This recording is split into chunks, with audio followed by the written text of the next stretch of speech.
In which markets and under which circumstances will firms innovate most?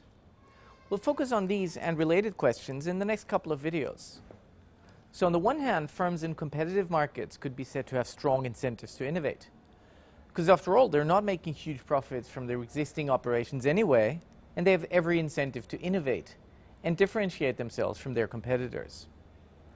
But on the other hand, firms that have a strong competitive position in their industry will claim and will find that their dominant or even monopolistic position is under threat, and that they innovate because they simply have to. Let's now look at these aspects from a more structured perspective. And we'll start out by looking at a competitive market. So let's start with a simple setup. The simple setup is that we've got 100 consumers interested in motorbikes.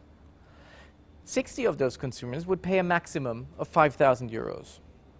40 consumers would pay a maximum of 400 euros. And with the current technology, we have total production cost of 300 euros. There is now a new process innovation out there.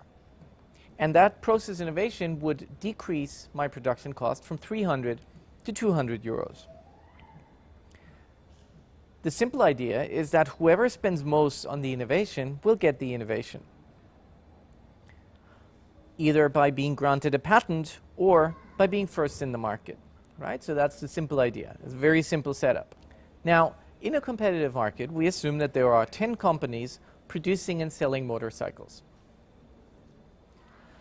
Prior to the innovation, every one of them has the same production technology. So without innovation, of course, the total production cost is 300 euros. Every company sets a price that's equal to the cost, which means that, of course, each company makes zero profits, right? Because after all, if prices are equal to marginal cost, then you're going to have no profit margin, and therefore you're going to make zero profits. What happens with innovation? And again, assume that one firm can protect the innovation here. We now have total production cost of 200 euros for the company that gets the innovation. We get 300 euros for all the other firms, which means that the company that has the innovation, the company that came up with the process innovation, can now set a price of 299 euros.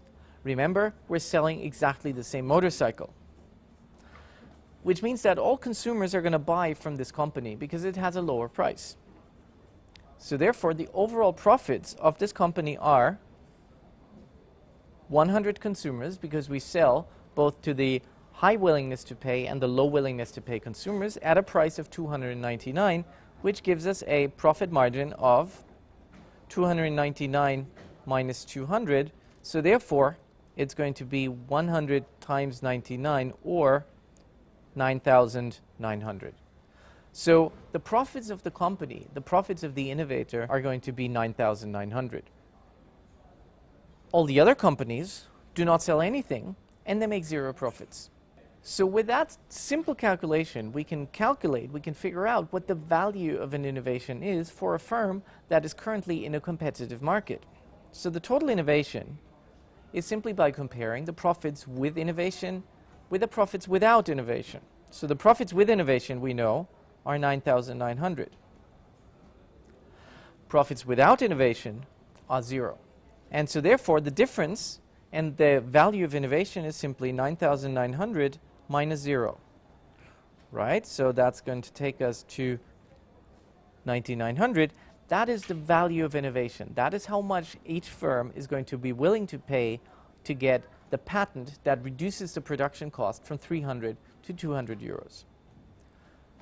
So given we've now looked at the competitive market, let's now have a look in the next video at what the monopolistic market is going to tell us. Thanks very much, and I'll see you in a second.